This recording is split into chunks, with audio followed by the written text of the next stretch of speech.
Today we're going to make this round tabletop that we're going to use later on for our three-legged pedestal table. Hello everyone, Colin Cadet here for WoodWorkWeb, and today we're going to use the David Cooksey router circle jig and take a square piece of wood and make it round. So stay tuned to see how we do this. So let's get started cutting this tabletop. Now here's the blank that we're going to start with, and if you look closely you'll see that there's a circle drawn on there, and I'm going to come back to that in a little bit. You'll see why that's on there. Now I know a lot of people are going to be saying, why couldn't you just cut this on a bandsaw? Well, you can cut this on a bandsaw. There's all sorts of different things. You can even cut it with a jigsaw.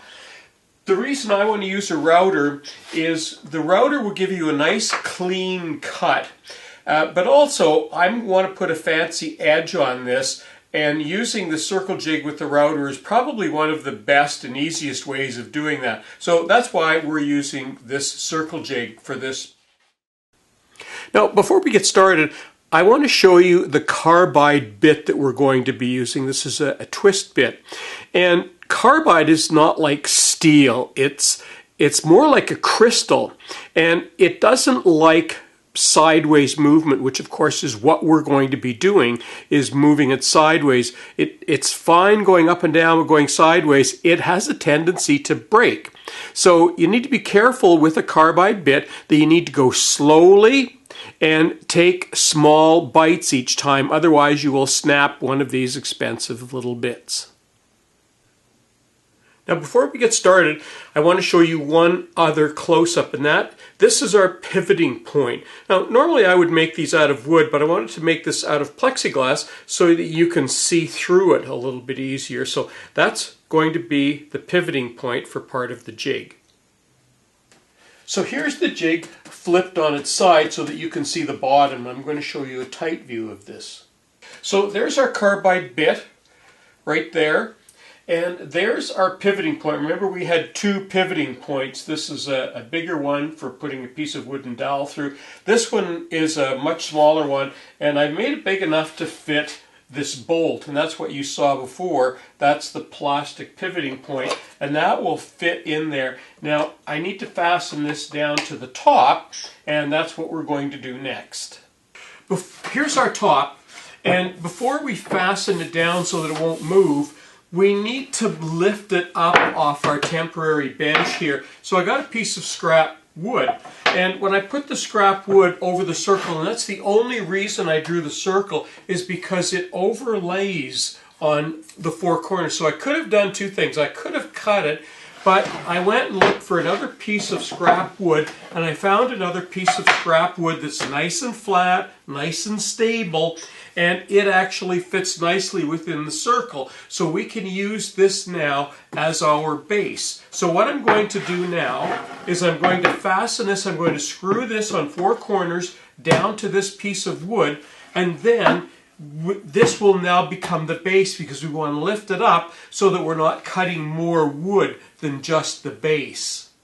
Now before we go on, I've got the base nice and secure there, and I need to put, here's our top, and I need to put our top on here in an area that's not going to slide.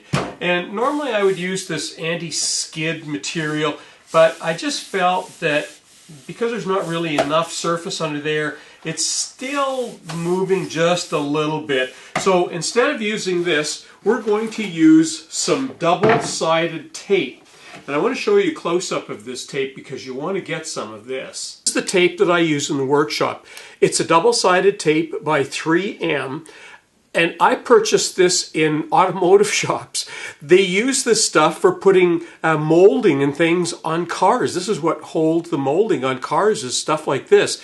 It's weatherproof, waterproof, it lasts a long time, and it's just a great tape in the workshop. The rolls are expensive, but they last a long time because you don't use very much of it. You don't need to use very much of it because it sticks so well. And that's what we're going to be using today.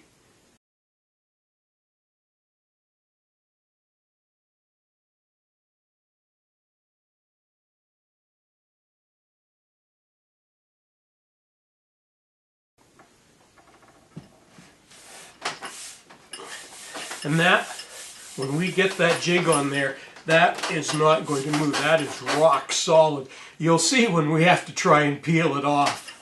Now I've also put 4 strips on the back of our little plexiglass pivoting point.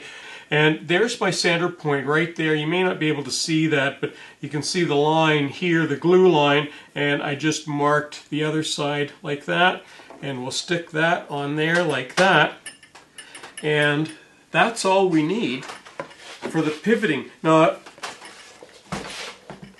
off camera, I measured from this area to the inside of the router bit here, and I know what that distance is here to here, so we're all ready to go as far as the length. But I want to show you one more thing before we start. Now the last thing I want to show you, we have a close-up of the router. There's the router bit inside there. You can see that right there.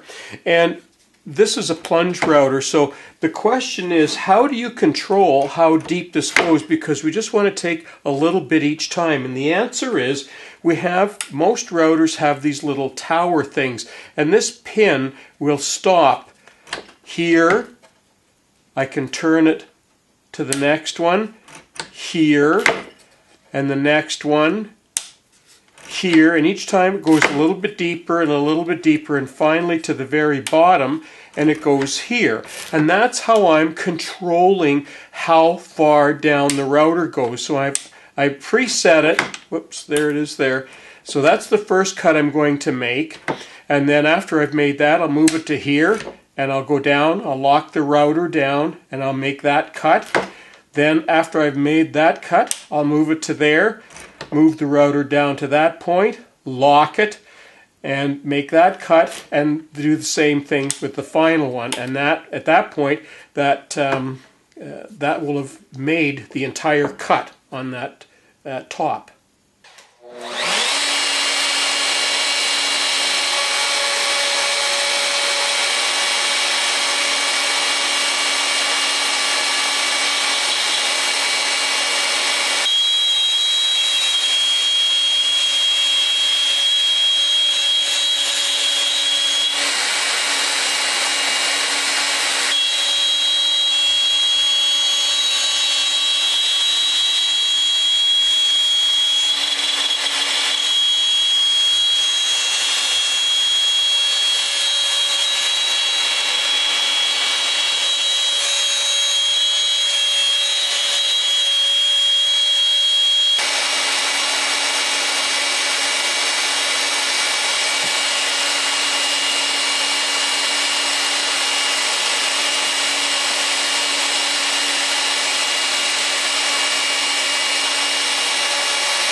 Now before we put in the OG bit, I just wanted to show you what a clean, crisp cut and a nice perfect round that makes with using a router bit to make a round like this.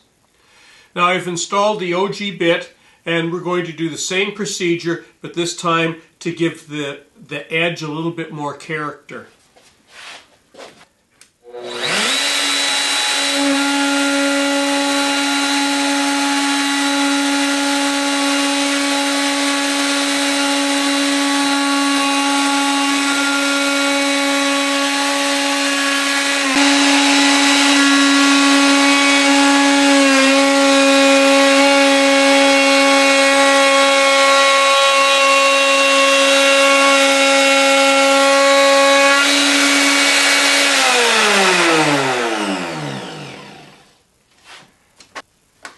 Now we get to take our pieces off and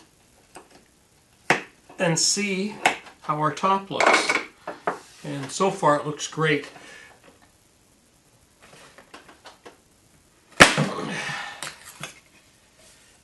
That's how well that tape holds. Pull the plywood off.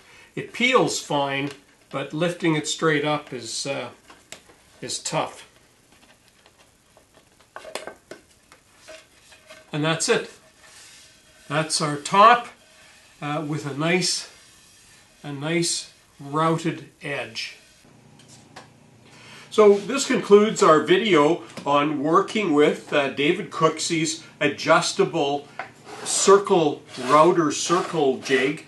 And it worked great for us. Like anything, you sometimes have to make a few modifications along the way, and we did a couple of those here. You kind of have to build it to suit whatever it is that you have that works best for you.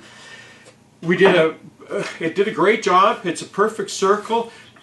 No matter what we do, you'll notice in some areas there's tiny bits of burning, and that's pretty common, especially this scary oak tends to burn like that. So we always have to do a little bit of sanding, a little bit of cleanup, but all in all, everything worked great for us. So thanks, David. Don't forget, you can check out David's plans at WoodWorkWeb. Go to our plans section. You will need to be a member if you're not already, and you'll be able to have a look at David's plans there and download them. So, if you like what we're doing, we ask you to subscribe. We ask you to like us on Facebook. Follow us on Twitter. I'm Colin Cadet for WoodWorkWeb. And don't forget, this is all part of a plan that we're working. This video, you'll see it in the upcoming videos, how we put this all together, all these little things together to make ourselves a little three-legged pedestal table. So watch for that too. I'm Colin Cadet for WoodWorkWeb. Thanks for watching.